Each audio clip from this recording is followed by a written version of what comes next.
Bonjour à tous et bienvenue dans ce nouvel épisode de Vivez la Vendée. On est à La Roche-sur-Yon avec Baptiste. Bonjour Baptiste. Bonjour Anaïs. On va parler un peu, là on est dans les coulisses de ce potager extraordinaire, on va parler du côté des bénévoles.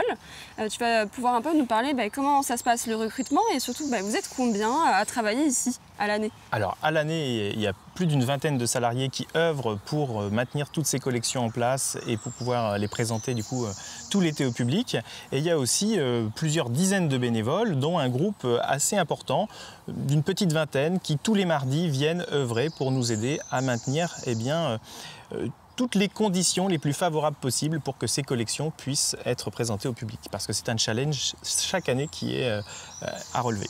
Un challenge parce que c'est sur plusieurs hectares ici, il y a plein de chantiers différents en même temps. Effectivement, c'est 7 hectares et l'association a pour mission de faire en sorte que ces collections puissent perdurer, être présentées au public, qui est une mission, on va dire, d'éducation populaire pour que tout le monde puisse pouvoir découvrir toutes ces variétés que l'on présente au potager extraordinaire et qu'elles puissent être aussi transmises. Donc il y a plusieurs activités au sein de l'association du conservatoire du potager extraordinaire. On a une activité maraîchage où là les produits sont vendus dans certains magasins de La Roche-sur-Yon, des Sables d'Olonne, chez certains restaurateurs. On a de la production de semences de graines qui sont ensuite vendues en partie à la boutique et sur notre site internet bientôt d'ailleurs. Et ensuite on a toute cette activité de prestation pour le parc du potager extraordinaire qui est de présenter des collections de plantes botaniques, puisque le potager extraordinaire aujourd'hui c'est le plus grand parc où on trouve la plus grande diversité de plantes potagères en France. Donc c'est vraiment quelque chose d'unique. Il y a plus de 1000 légumes qui sont cultivés ici chaque année et c'est un savoir-faire tellement spécifique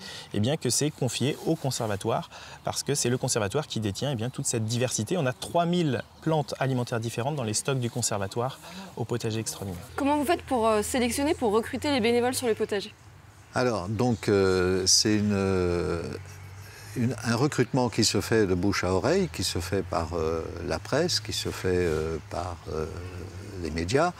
Et à chaque personne qui rentre, je me mets en relation avec elle pour vérifier si elle partage bien les valeurs du potager extraordinaire. Donc, valeurs sociales, valeurs pédagogiques, camaraderie, comportement donc attentif aux uns et aux autres, et le plaisir de partager ses connaissances.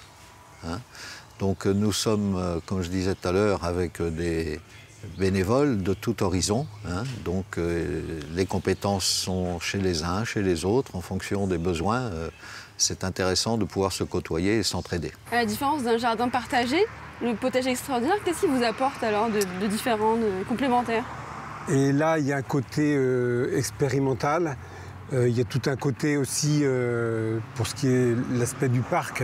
Là, ce parc va ouvrir, j'ai oublié de le mentionner tout à l'heure, le week-end de Pâques. Donc c'est proche. Et il y a tout un travail qui se fait autour de déco. Donc, il y a une autre équipe aujourd'hui qui est en train de travailler sur des modules de déco, des œufs, comme ça s'est fait l'année dernière, un jardin tout neuf, on appelle ça. Quoi dire autrement? Le côté expérimental fait que l'on voit des choses qui peuvent donner idée ou pas à faire chez soi ou avec d'autres. Voilà, du type jardin en toute serrure, etc., etc. Il faut venir visiter le parc pour comprendre ce qui peut être fait. Vous dites qu'il y a des retraités, des actifs. Ils viennent d'où et c'est quoi leur objectif? Je veux dire, est-ce que par exemple pour les actifs c'est de s'améliorer sur un domaine pour après leur emploi ou... Alors pour les actifs, c'est d'abord la passion de la nature, la passion du jardinage. Pour certains, en plus de cette passion, c'est aussi s'immerger dans un endroit respectueux de la nature, respectueux des hommes et des femmes, et dans lequel ils peuvent apprendre grâce aux compétences d'autres bénévoles ou des salariés.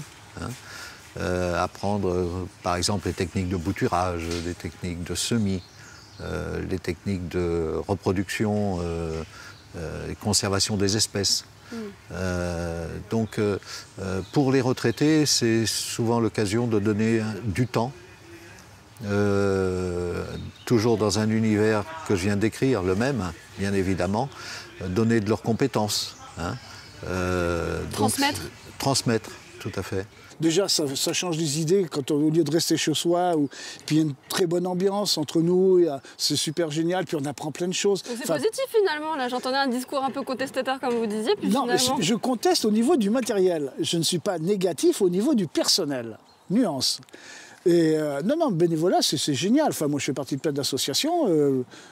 Si c'était pas intéressant, je ne ferais pas bénévole, quoi. Aujourd'hui, en fin de compte, nous sommes après installer un grillage de protection autour du potager, de façon que les lapins ne rentrent pas sur le site pour consommer toutes les plantes qui sont mises en place, étant donné que c'est des plantes rares. Donc notre rôle aujourd'hui, c'est ça, c'est de mettre la protection en place autour du potager. Et justement, les lapins, c'est juste des grillages, vous n'allez pas les tuer non plus? Ah non, en fin de compte, c'est simplement juste pour empêcher qu'ils pénètrent à l'intérieur du potager. Donc ça arrive quand même qu'il y a des lapins qui rentrent? Ah ben l'an passé, oui, il y avait des lapins, donc cette année, c'est pour ça qu'on met en place, en fin de compte, un grillage de protection. C'est inédit, là, cette installation? Oui. On a commencé il y a 8 jours et puis donc là on a prêt finir, on fait tout le tour du parc. Justement, je suis un peu curieuse, vu qu'on est dans les coulisses, est-ce qu'il y a des choses où vous êtes surpris, que ce soit les lapins là, qui débarquent alors que vous n'avez pas prévu, donc maintenant vous mettez des grillages un peu partout. Comment on s'adapte chaque année? Il y a des nouveautés, des surprises comme ça? Faire des collections végétales, avoir de la diversité comme on a, c'est un challenge quotidien et effectivement on est incapable de prévoir et d'anticiper tout. Donc les lapins, eh bien, on n'avait pas vu vraiment de grosse présence de lapins jusqu'à présent lors du chantier. Et l'année dernière, lorsqu'on a planté, eh bien, on a eu des attaques assez importantes, assez sévères. Donc on a essayé plusieurs méthodes traditionnelles, les cheveux, etc. pour les éloigner malheureusement. On prend des cheveux chez le coiffeur et ensuite on les met sur le sol et normalement l'odeur humaine de ces cheveux est censée repousser les lapins. C'est des techniques vraiment particulières que vous faites, c'est vraiment extraordinaire ici. C'est vraiment des techniques anciennes effectivement mais pas toujours prouvées malheureusement.